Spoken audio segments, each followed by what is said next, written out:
Good morning, everyone. Looks like they finally revealed the Extreme Z Awakening stats for the Super Saiyan 4 units from the second year anniversary, and just from a high level, just eyeballing it, they pretty much gave the units upgrades exactly what I thought they would need, and without having them absolutely nut broken or whatever the right terminology is for it. So let's go ahead and talk about it. We'll start with the Strength Type Super Saiyan 4 Goku. Now for the EZA stats, leader skill does change a little bit. Super Strength Type gets Ki plus 3, HP attack and defense increase 130%. And then for Extreme Strength Types, Ki plus 3, HP attack and defense increase of 90%. And then for the passive skill, it's an attack increase of 150%. And a defense increase of 120%, and then upon activating a super attack, an additional attack increase of 40%, and then a medium chance to evade enemies super attack and counter with tremendous power, or whatever the right terminology or definition was. But point being, they gave these guys, or at least this guy, the defensive boost that he desperately needed.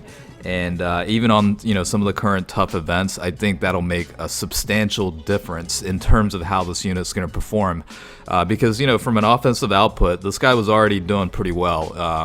With the traditional TUR stats and level 10 links, I mean, this guy was able to get easily 3 million plus with the right rotation. So it's going to be a phenomenal adjustment for this guy. And then for the super attack, for one turn, greatly increases attack and then causes immense damage. However, also greatly lowers enemies' defense, and then for 6 turns, defense will increase by 30% as well. So you can essentially get that extra 30% toward defense from the super attack, as well as the 120% from the passive skill. So it's going to be a very, very big difference in terms of this guy's overall defensive performance. So it's going to be quite interesting to see how much of an impact this actually makes. Let's move on to the Super Saiyan 4 Vegito unit, and I would expect something similar. So for this guy, the AGL Super Saiyan 4 Vegeta is going to be leader skills Super AGL types Ki plus 3, HP attack and defense increase 130%, and then extreme AGL types Ki plus 3, HP attack and defense increase of 90%. And then for the passive skills, similar to Goku, it's attack increase of 150%, defense increase of 120%, and then upon activating super attack, additional 40%, and then medium chance to evade enemies super attack and counter with tremendous power. Again, these guys really just needed some sort of defensive boost from the EZA stats, and that's pretty much exactly what they gave this guy. Even with the super attack, for this guy, for one turn greatly raises defense and then causes immense damage, but also greatly lowers enemies' defense, along with for 6 turns attack will increase by 30%. So you do have the ability to stack the attack since it is 6 turns if you have built-in additionals more so than crits.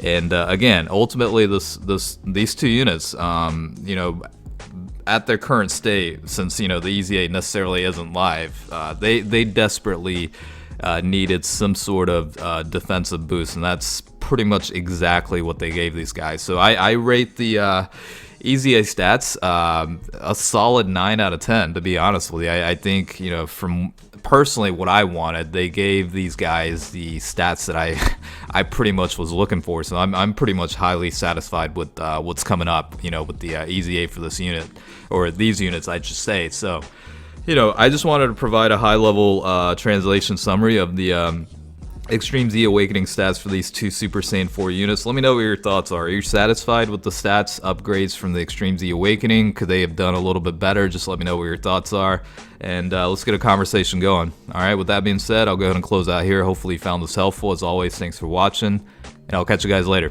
Alright, peace out.